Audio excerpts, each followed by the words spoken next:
Question number 8. Discuss the linking of PAN with Aadhaar numbers. પાન કાર્ડના આધાર number સાથે link કરવું જરૂરી છે પરિસ્થિતિ છે. फाइनेंस एक्ट 2017 यानी जो बजट बनता है एवरी ईयर फरवरी को फर्स्ट डे, बराबर ऑलमोस्ट वही डेट होती है, उस टाइम ये डिक्लेयर किया गया है.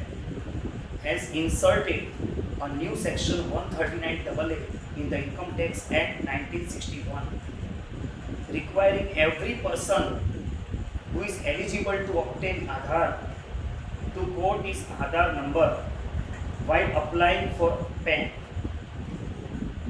यानी पैन नंबर जब अप्लाई करो तो आधार नंबर आपको वहाँ पर लिखना जरूरी है. Means Aadhaar number is must for applying pan. यानी पैन कार्ड के लिए जब आप अप्लाई करोगे तो पैन का जो फॉर्म होता है उसमें आधार नंबर लिखना कंपलसरी है. वाइल अप्लाइंग फॉर पैन और furnishing return of income with effect from 1 जुलाई 17. अगर आप ITR भी फाइल करते हो रिटर्न इनकम टैक्स का, इसमें भी आधार नंबर जरूरी है. If any person does not possess the Aadhaar number but had applied for the Aadhaar card then he can quote enrollment ID of Aadhaar application form. यानी आपने जब आधार फॉर्म अप्लाई किया होगा, आधार के लिए बोल रहा हूँ, तो वहाँ पर तो आपको एक ID फॉर्म या एप्लीकेशन फॉर्म पर नंबर दिया गया होगा, बराबर. तो वो नंबर आपको पैन कार्ड के लिए जो फॉर्म आप अप्लाई करोगे वो फॉर्म में, यानी पैन कार्ड का एप्लीकेशन फॉर्म, उसमें आधार कार्ड नंबर, अगर आधार कार्ड अप्लाई किया है तो उसका एप्लीकेशन फॉर्म में जो ID नंबर दिया होगा वो आपको कोट करना पड़ेगा. सेक्शन 139AA फर्दर, लेकिन ये सेक्शन याद रखना 139AA बराबर फाइनेंस एक्ट 2017, इसमें ये सेक्शन इंक्लूड यानी इंसर्ट किया गया है. Section 139AA further provide that every person who has been allotted PAN as on the first day of July 17,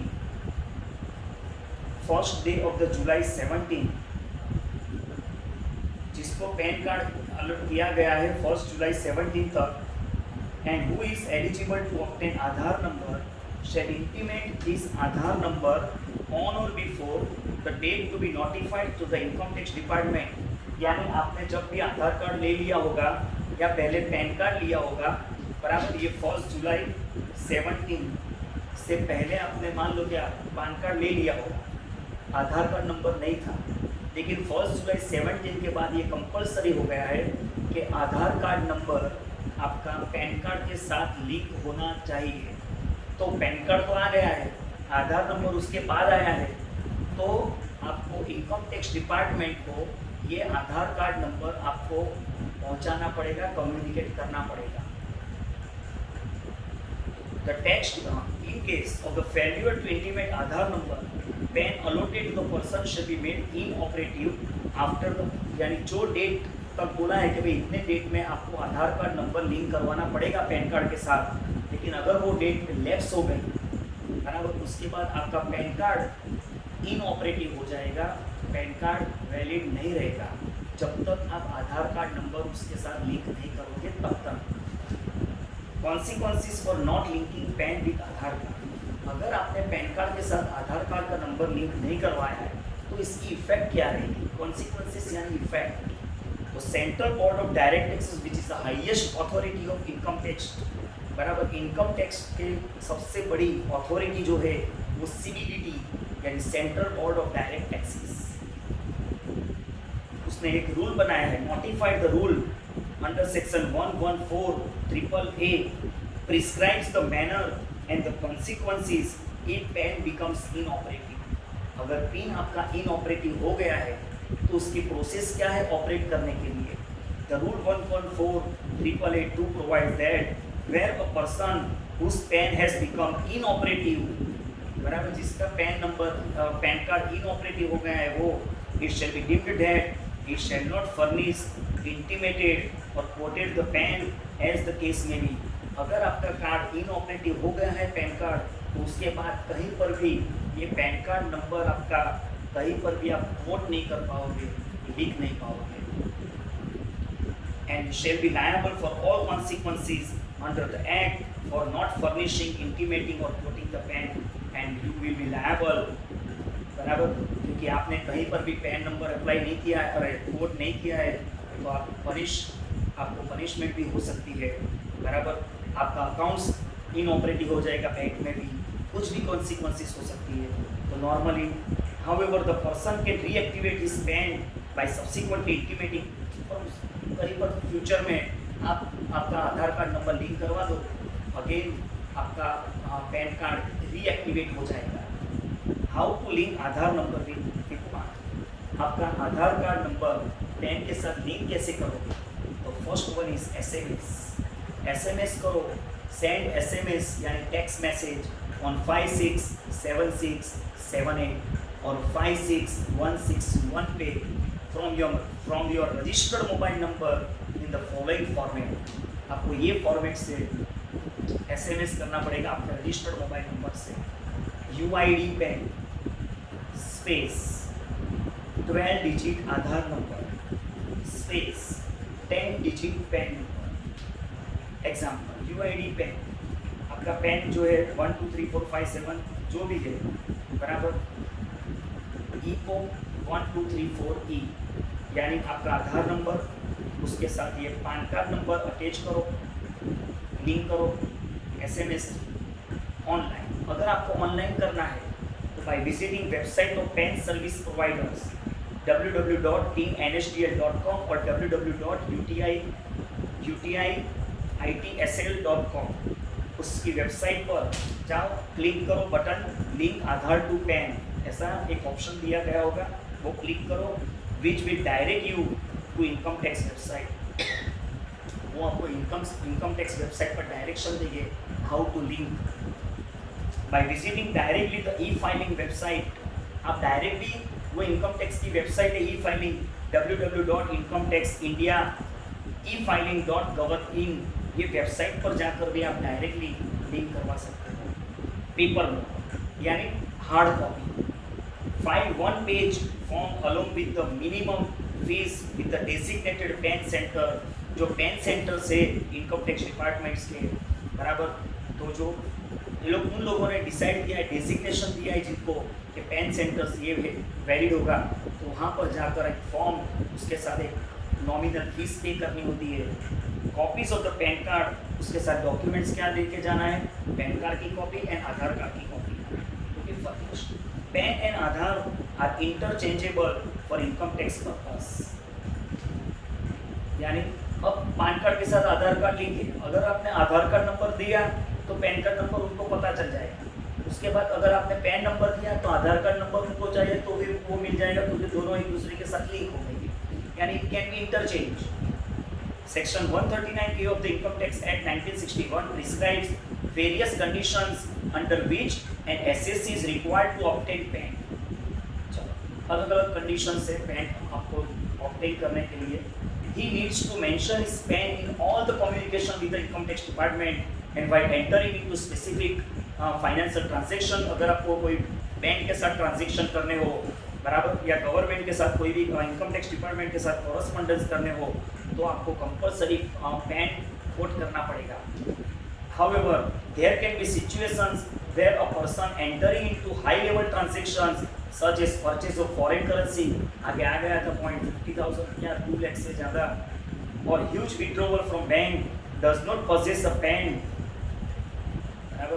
अगर ऐसी भी सिचुएशन हाई वैल्यू ट्रांजेक्शन करना हो, बैंक से बड़ी रकम विड्रॉ करनी हो, thus the Finance Act 2019 has provided the interchangeability of PAN with Aadhaar, यानी आपने आधार नंबर दे दिया, पैन कार्ड नंबर नहीं दिया तो भी चलेगा, क्योंकि दोनों एक दूसरे के साथ लिंक है।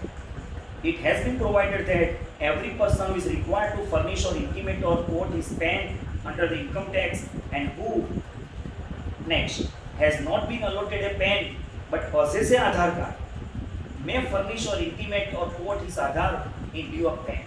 जहाँ जहाँ आपको पैन नंबर कोट करना है लेकिन आपका पैन कार्ड नंबर अभी तक आया नहीं है, you can give them Aadhaar card number instead of PAN. Further income tax department shall allot PAN to such person in a prescribe form, बराबर। तो आपको पैन कार्ड नंबर भी इनकम टैक्स डिपार्टमेंट वाले अलॉट कर देंगे, जो फॉर्मेट फिक्स है, prescribe यानी fix. Has been allotted a PAN and who has linked his Aadhaar number with PAN as per section 139AA में furnish his Aadhaar in लिeu of pan, यानी same. जहाँ आपको आप पैन कार्ड नंबर इश्यू करना है, code करना है, वहाँ आप आधार कार्ड नंबर भी दे सकते हो उन लोगों को, क्योंकि आधार कार्ड नंबर से भी पैन नंबर उनको मिल जाएगा, because both are link with each other. Penalty for non compliant, अगर आपने पैन और आधार कार्ड के रिगार्डिंग जो लिंक नहीं किया है और जो प्रोविजन से उनका इसको आपने फॉलो नहीं किया है, तो क्या पेनल्टी लग सकती है, उसकी कॉन्सिक्वेंसेस क्या है। Section 272B provides for penalty in case of default in complying with the provisions relating to PAN, that is failure to obtain, यानी आपने पैन कार्ड नहीं लिया, कोड करना था नहीं किया, ऑथेंटिकेट द पैन, आपने ऑथेंटिकेट नहीं किया, करेक्ट है कि नहीं आपका pan card number, correct pan card number किसको दिया नहीं, बराबर। तो amount of penalty 10,000 for each default, जितनी बार आप फॉल्ट करोगे उतनी बार 10,000 लगता रहेगा। As per finance act 2019 has provided for interchangeability of Aadhaar with PAN, consequential amendment have been made in the penal provision of section 272B so as to levy penalty। तो आ गया, अगर आपने इंटरचेंजेबिलिटी में पैन कार्ड की जगह आधार card number भी नहीं दिया, पैन कार्ड तो नहीं दिया नंबर, आधार नंबर भी नहीं दिया, तो भी आपको एवरी फॉल्ट पर 10,000 पेनल्टी लगेगी। कौन से पॉइंट, तो उसमें first, if assessee fail to code और इंटीमेट इस पैन और आधार, बराबर। अगर आपने आधार नंबर नहीं दिया, पैन नंबर नहीं दिया, या दोनों में से कोई एक नंबर दिया लेकिन रॉन्ग दिया, then you will be penalized rupees 10,000। If SSC fail to code or authenticate his PAN or Aadhaar in specified transaction, अगर आपने ट्रांजेक्शन को स्पेसिफाइड ट्रांजेक्शन किया, वहाँ पर आपने आपका ऑथेंटिकेट पैन कार्ड नंबर नहीं दिया, तो भी पेनल्टी लगेगी। If receiver of the documents in respect of specified transaction fail to ensure that PAN or Aadhaar duly coded and authenticated, यानी बैंक, फाइनेंशियल इंस्टीट्यूशंस जहां आपने डॉक्यूमेंट्स सबमिट किए लेकिन वो डॉक्यूमेंट्स में पैन का डॉक्यूमेंट्स, आधार का डॉक्यूमेंट्स आपने कोड नहीं किया है, ऑथेंटिकेट नहीं किया है, तो and last one, sign using digital signature certificates, यानी BSC डिजिटल सिग्नेचर सर्टिफिकेट, इसमें आपको 110 रुपीज़ पे करना होता है, बराबर। DSC के लिए कई बार ऐसा होता है ऑनलाइन रिटर्न फाइल करना हो आपको, बराबर, ITR आपको ऑनलाइन फाइल फिलअप करने की, और तो उसमें डिजिटल सिग्नेचर चाहिए आप, यानी आपकी साइन उसकी वो डिजिटलाइज वो साइन बनाते हैं, बराबर। यानी बार बार आपको साइन करने की ज़रूरत नहीं, ऑनलाइन में ऑटोमेटिक वो साइन अंदर हो जाती है। तो ये हो गया। और क्वेश्चन 1 और 2 जो है वो फॉर्म फिलअप करना है पैन कार्ड अप्लाई करने के लिए, बराबर, लेकिन वो फॉर्म अभी ज़रूरत नहीं है एग्ज़ाम पॉइंट ऑफ व्यू, लेकिन मैं वो फॉर्म आपको ऑफलाइन में सिखाऊंगा, सिर्फ 5 मिनट का है, बराबर। और मैं भी कि अगर, लेकिन यहाँ पर तो प्रॉब्लम होगा ही ऑनलाइन में, तो मैं ऑफलाइन में ही आपको ये करवा दूँगा। Chapter 1 is over. In next lecture we will start chapter